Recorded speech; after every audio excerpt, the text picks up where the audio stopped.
Now, many times, people have talked shit about me over the years, and I really haven't ever responded. I mean, now, Rollo Tomassi is a phenomenal author. I love his work. And when I read his work a couple of years ago, and I only talk about this publicly because my brother said I could, but I have a brother that attempted suicide like years ago. I know I don't sound that torn up now. It was very sad at the time, but this was a very long time ago. So we've kind of moved on to, and when I read Rollo Tomassi's book a couple years ago now, it really made a lot of stuff make sense. Alpha Widow was something that I'd seen, something that I'd experienced.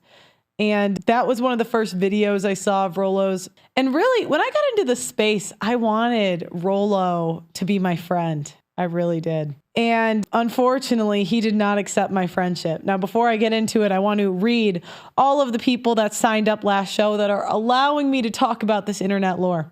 Now, I will give you guys tea because remember, whenever I bring up someone else's name, it gives them the ability to create drama out of this, react to it. God only knows what this man's going to do. I mean, he's done whole spurging sessions on me. So I try to keep other people's name out of my mouth, but I will do it when I am paid. Yup. Yes, I will. Shaylin, thank you for signing up. Yearly membership. Matthew, another yearly membership. Sneed, monthly membership, another yearly membership from Pashel, I think. And this is on the last 14 hours to 21 hours ago. Another one from Eric. And that's perfect. Once we get to, at some point we won't even have to do commercials, even though this is our sponsor second link. I'm going to talk about it later. I do like them. So this isn't even like a forced sponsor. But at some point, if we get enough memberships, I don't even have to do commercials. And I can do I could even have a whole production team in here, but what do we need? Anyways, Ladybird, another monthly membership. Eric, another monthly membership. Robert, another monthly membership. Marquise, a monthly membership.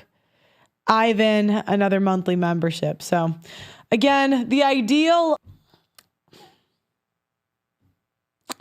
trying to think of our show costs. Okay, so it's tough to say because the monthly memberships and yearly are different because the yearly, but roughly we get 10 signups a show in 6 months. My costs are covered and I can move out. I have a lot of guilt in my life. I'm going to be honest. My haters will use this against me.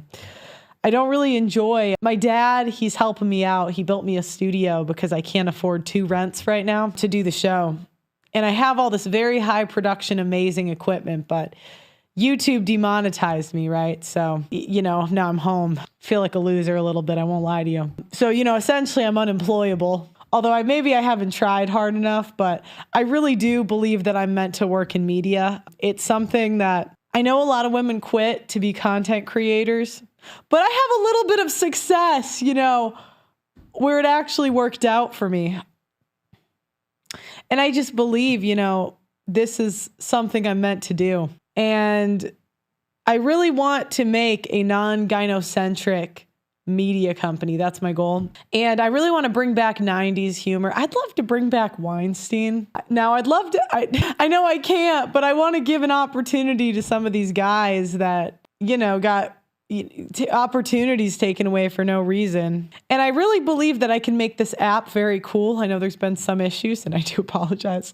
We're understaffed, but it's getting better. This week, we're having someone put thumbnails on all of the content on the website. And hopefully in the next month, we can re-upload all of my old content. On top of that, the documentary, we just hired a new team. I don't want to talk about my old team. I made some mistakes in the past year. I'll just say this. I had to find a new one. I feel like sometimes I start these shows just telling you guys about my L's. I don't know. But I'm not, this is what it is. Oh, we got another monthly membership. Thank you. Oh, Steve. He said, so the one thing you learn in life is you shouldn't meet your heroes. And I think I learned this in media because when I joined, what I loved about Red Pill content and reading now, let me go further back. What is the red pill? Now, what the red pill is a collection of men's experiences online. So essentially, men got together to solve a problem. And this was on anonymous forums like back in the day. So, and there were some prominent writers during this, and one of them was Rollo Tomassi. Now, what Rollo Tomassi did was took all of the experiences of men in the forums, and he also had his original ideas, and he wrote a book. And Rollo, I gotta say, he has amazing work. And when I got into media, I wanted nothing more than to meet and interview him. I loved him and I loved Kevin Samuels. I loved them. I thought they were so amazing. And so much so, but Rollo just was a little bit apprehensive with me. Now, I have to say this could have been, there was someone behind the scenes I had a falling out with very early on. And by the way, I'm giving you what I remember. Some of this has been some time since it happened. So I'm just like, some of this was 3-4 years ago. I'm remembering this to the best of my ability. Now, this girl and I had a falling out, but do you know what's crazy? We worked it out behind the scenes and it never became public. It never became a big deal. We moved on. So maybe this was why he was apprehensive. I also I'm going to talk about this.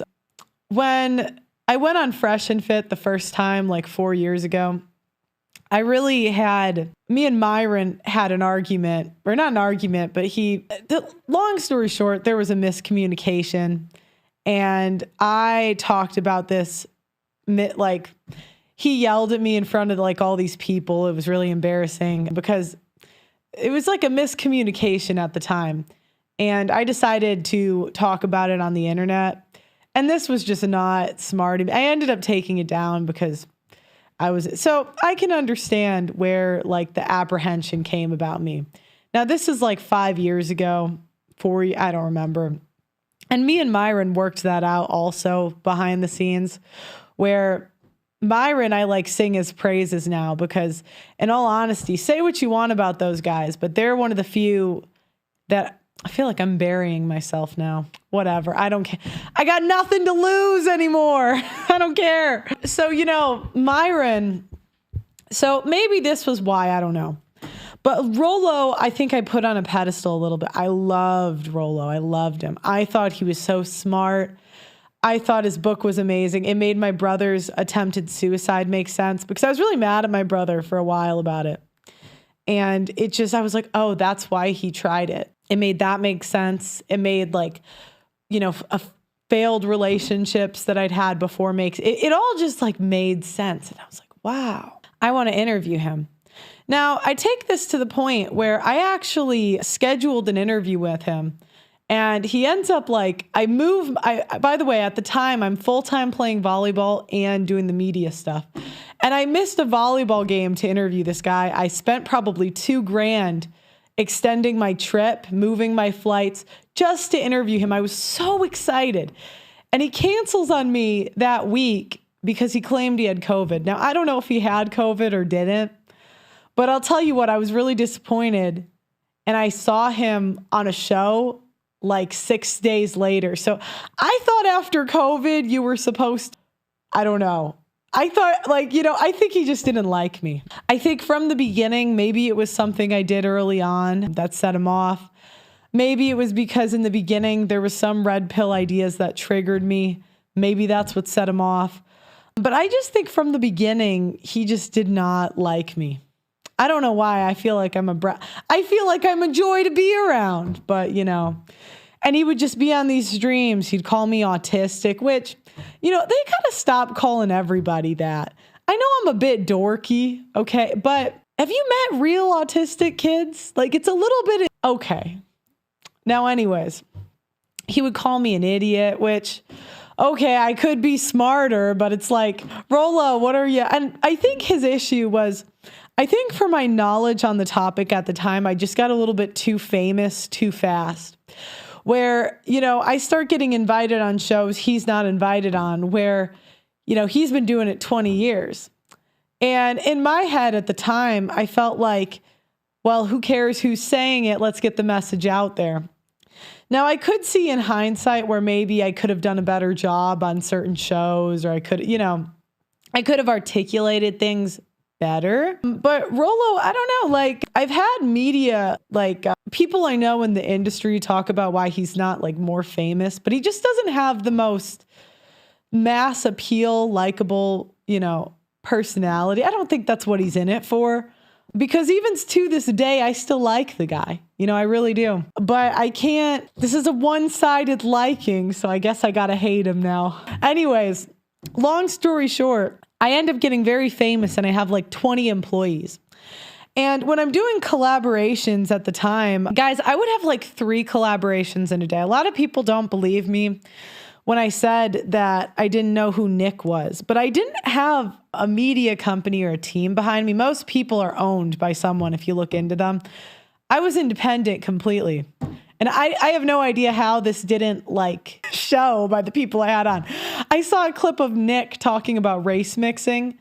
And that's why everyone was criticizing me because I had him to talk about the J topic, But I had him on to talk about race mixing. And while he was there, he obviously, spoke about it. And now anyways, before he comes on, I say to Rollo, hey, can I invite on other content creators? Now, I'm telling you, this was stupid, but in my head, I don't it did not take me near as long as these other people to build my brand and become a big, well-known person. And I think because of that, I didn't really have the caution that other people had. I was like, who cares? Let's have everyone on. Freedom of speech, baby, And so all I did, he had a tweet about vasectomies. And so what I did was when I asked him if I could bring on content creators, I think he thought it was just going to be people in the space or something. He didn't specify. I don't think it's a big deal. So I send the link and I don't know who's going to say yes. But at the time I sent the link to this live stream about this. He had a tweet about a vasectomy and how the quickest way to be a high value man is to get a vasectomy. He didn't say it was the best way or the only way, but you got to admit that if we followed family court, if we're being objective here, that prevents a lot of problems. Now, anyways, Rollo ends up going on the stream and I'm just letting anyone on that was talking about his tweet on the timeline. So these were agreeers, disagreeers. And I thought we could all have a nice conversation and come to a conclusion. And by the way, I did invite his friends too. I invited Bryson Gray because, all the Bible thumpers were very upset about this tweet. So Bryson Gray comes on and he's Bible thumping. Now, Nick F also came on and he's Bible thumping. I also invited Myron, but Myron couldn't come. We'd squashed our beef at that point. I also invited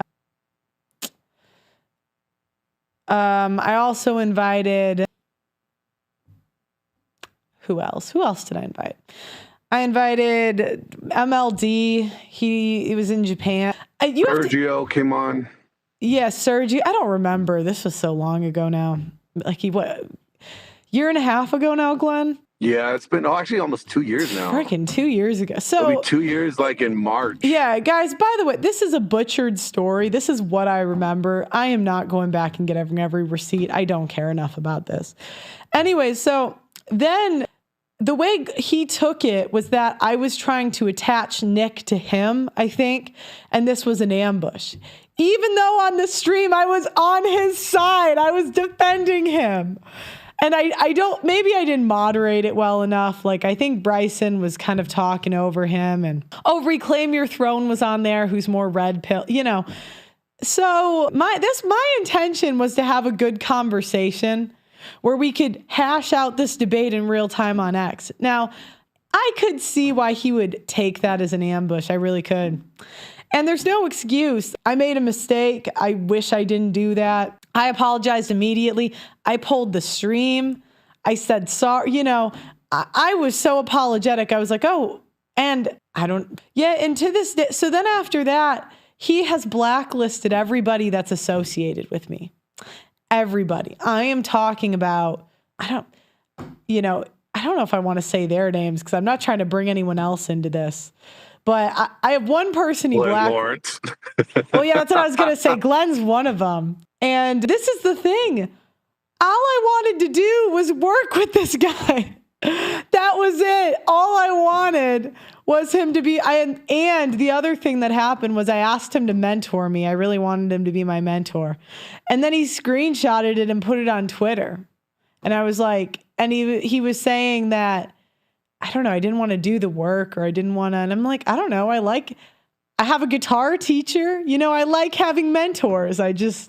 Why would I not have someone mentor me that's like better than me? I thought I to this day recommend his book. It made a lot of things in my life make sense. So Glenn, I have Glenn on the phone, and Glenn is another person. He was one of I can count 3 people that were blacklisted. And by blacklisted, I think he picks and chooses, because I work with Myron still, and Myron still streams with him. So maybe it's just like smaller people he blacklists. I don't know. But I was very hurt, by the way. I did a reaction early on when the first video he started like talking trash about me. And I was devastated. I was like, this is my hero. And then he just, shit on me. And then he just calls me fat on Twitter, and which is fine. I call a lot of women fat, so it's totally okay. Sis, you're forgetting about that entire summer. Like, remember the entire summer after the whole tweet thing? Like, I'm working behind the scenes because I was working as Rolo's producer, and you were coming to Vegas, and we were trying to get a sit down between the two of you. Remember that? And you're like, yeah, I'll meet with him off the record. We could squash this stuff. And you're like, see what he says. And then I'm coming to him with it. And he's like, keep on wanting, like, yeah, I want $10,000 or whatever. I forgot about the picture thing. Oh, yeah. Oh, my gosh. I forgot. Thing. Holy crap. Okay. So this is what happens. This was another part. See, I forget about all this because, guys, I don't remember talking about this publicly. I don't think I have. But at this point, I don't care. So what happened with Brittany Venti? So Brittany Venti is a girl who has just been attacking me for years. She has made videos criticizing the way I smile, criticizing the way I dress. Like, she made a rumor about me that I dated a homeless guy. He was not, okay. I don't know if homeless is staying in 5-star hotels. Do you know what I mean? Like, technically, but I think that's kind of, offensive to people that are actually homeless, right? When it's off of like a technicality, like you don't have an apartment lease, but you're staying in hotel. Whatever. I don't want to talk about that, but I hate this woman because, she's just, she's gone after my mother, gone after all this bullshit. Now, mind you, I met another woman who also was not a fan of her, who had a very similar experience, because that's kind of what Brittany does. She just does takedown videos, whatever. And what ends up happening is this girl tells me that Brittany Venti has nudes on the internet. Now, what these women do is after like things get leaked or bad things happen, what they do is they make a fake story and like pretend it was all fake. And that's how they like make a smoke screen around something that really happened. Now it's tough because some internet rumors are actually fake and they aren't real, but you kind of just have to use your discernment. And so Rollo had gotten an example where this happened to Brittany before. Rollo had gotten an email or something. I don't know exactly what, but he got wind that Lauren Southern had an abortion of Destiny's baby.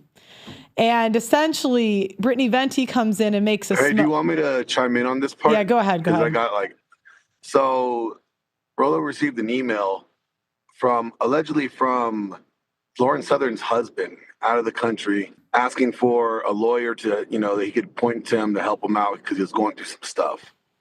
And during that, there was allegedly another email came from this guy or this person that worked at this OBGYN clinic that saw Lauren Southern allegedly go in there to get a pregnancy test. And basically he took that and then the rumor of her and Destiny together and put the timeline together like, oh, well, this makes sense. Yeah. This is who's... So he kind of ran with that story. And what did I say to you, Glenn? Did I say It sounds credible that somebody would leak an abortion document. What did I say to you? You said no, absolutely. I said there's no way this is real. And what happened was, you're cutting out. He's cutting him. But what happened was Brittany Venti made a diversion. So I don't know if Lauren Southern was pregnant or if her and Destiny were just hooking up, but that's confirmed now that happened. And so Brittany Venti, in order to stop Rollo in his tracks, pretended to send him an abortion document. Now, I said that there's no way this is real to Glenn at the time. And I guess Rollo still went public, and she ended up making him look kind of dumb because he just believed this random email. But it was true, right? It actually was true, but that's how they divert from their craziness. Does that make sense, guys? They'll do something crazy or something that makes them look bad. And then in order to fake it later, what they'll do is they'll leak something that makes it look like everything's fake, but it wasn't fake, it was real. But they go to extreme lengths to make you believe everything was fake. Did I explain that right, Glenn? Let's see if you can. You cut out a little bit, but go ahead. You missed the part that where the fake news, What? Brittany Venti's fake news. Okay, thank you, sir. Well, no, the nudes I'm going to talk about next, but I'm saying the abortion part, that's done, right? So there wasn't even, so allegedly she had a miscarriage or abortion, and we assumed that was, Rolo took it as that was Destiny's love child. That either she was pregnant, and the baby was born and we didn't know where the baby is, or that she had an abortion because there's no baby present and she aborted Destiny's baby. It was one of the two theories that he had, but he believed that the OBGYN paperwork that he had was authentic. Yeah. And he was going to, Destiny challenged him and bet him $10,000 that he can't prove it. And when we went to No Jumper, Destiny was at No Jumper that day as well. So Rollo brought this paperwork with him in case he was going to run into Destiny, and thinking that, by whipping it out, that Destiny would be able to, have him to admit to it. And in my head, I just thought there's no way that there's someone that's going to risk their job for some internet clout. I mean, and I just didn't think it would happen. She could sue so big time. You told me to tell him not to run with it. I said, tell him not to run with that. Did he listen? Yep. No, he ran with it. So even when he's talking shit about me, from my perspective, I'm still looking out for his best interest. So what happens is, now Brittany Venti, on top of this, she's done a diversion thing to divert from the fact that she has nudes on the internet. These are her nudes. Everybody knows they're her nudes, but her face isn't in it. So what happened is, I guess on 4chan, they would tell women tits or get the F out. And I guess she chose tits. So, so at some point. And just for her, for her sake, they're a nice pair of titties. I'm not going to lie. They're proportionate, they're nice. Yeah. I mean, look, a nice pair of boobs. Congratulations, lady. Now, somebody sent me this nude, and I send it to Glenn, and it's on the internet. You can Google it. It's really not hard to find. And then Rollo what did he do? He screenshotted that and was like, tell the Daily Wire that Pearl's trying to solicit under, I forgot what the hell he accused me of. But what he did was, he sent me them. And I was like, oh shit. I was like, man, it doesn't show her face though. So, I don't think we could roll with that, because it's and you didn't say hey, use this or anything. You're like, look what I found, right? Yeah, because if you find some internet gossip about your arch nemesis, you're gonna send it to your pals. What the hell? Yeah. Come on. So I'm I show it to him. I sent it to him. I said, look, I was like, this looks like, her, but it doesn't we don't see her face in it. So be careful, I wouldn't, just wouldn't roll with it. And he's like, where'd you get it from? Well, I don't lie. I said, Pearl sent it to me, she knew that we were going through the shit with Brittany, because Brittany accused Rollo of asking for her nudes and her underage nudes at that in an email. Yeah, because again, she pretended to be. Brittany's trying to divert from the fact that she has nudes on the internet. Like that, they're on the internet. They are real. I know multiple people in conservative media who know that they are real. And she's going to make some hit piece now trying to pretend that they are not real. They're real. She was probably young. Then Rollo said that you tried to give underage nudes to me, to him, right? And before I even checked it, the age on, or the date on the picture that she took, because she wrote the date that the titties were allegedly uploaded, right? And then I looked at that date plus her birth date, and then I'm like, oh, so this chick in this picture is 19, 20 years old. So they're not underage nudes. And I tell that to Rollo.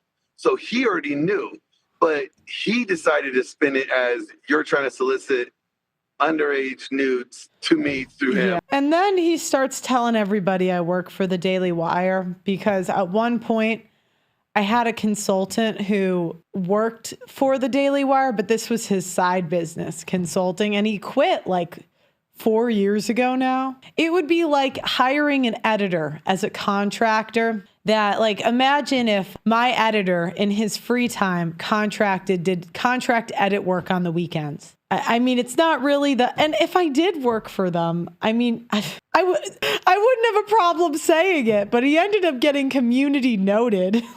Anyway, so I think that's all the tea, and then he fired Glenn. No, you're missing one part. What did I forget? It's been so long. When we went to Daily Wire, right? Remember James Sexton, he tried to say the whole James Sexton thing.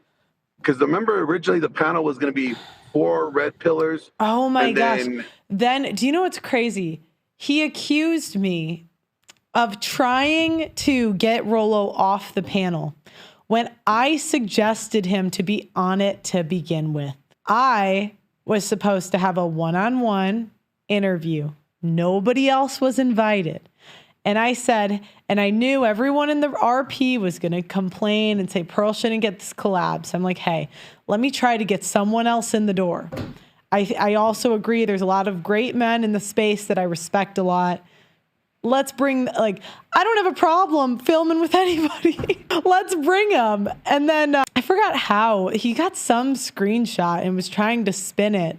I was trying to not let him in, or I don't know what he was trying to do. No, what he was trying to say was that you were trying to use him to get James Sexton on the show with you. And then you had them cancel Rollo off as soon as James Sexton would confirm or something like that. I don't remember. I mean, it was bullshit. From my point of view, what happened was on the phone, I wish I had it in writing, but I don't. My assistant at the time, she doesn't work for me anymore, but she could confirm it. I said, my assistant's the one that sets everything up. And I said, why don't you see if we can bring these other people in the door? And for whatever reason, at one point, Sexton was going to go. Maybe Rollo sabotage. He probably did. I don't care. It ended up being a one-on-one with Michael Knowles. I enjoyed myself. I had a good time and I left. He can say what he wants. But really, this guy for years, this is why you shouldn't meet your heroes, because this guy for years, all I wanted was his friendship and to interview him and just, I mean, even Glenn could attest, I didn't even really, I would get frustrated because I was sick of him spreading lies about me. But I really never attacked his character. I can even say I understand why he was mad. The Nick thing wasn't my smartest move. I could see why early on that disagreement with Myron maybe would make people skeptical of me. That's fine. Yeah, but Emma says, okay. Let's get down to brass tacks. The real problem is jealousy. Okay. He believes he should be where you are. He believes that he put in the work, for 20 years, that he should have the recognition, the 2 million subs, that you have. That's really what it is. Sorry to say, but that's what it is. Yeah, and it's really not fair to some extent. I mean, as you guys know, I've admitted this as a woman, it's just easier in media. Like, I don't, I could see why it would be frustrating for him. But, I can't, if he doesn't like my show, he doesn't really have to watch it. It's totally fine.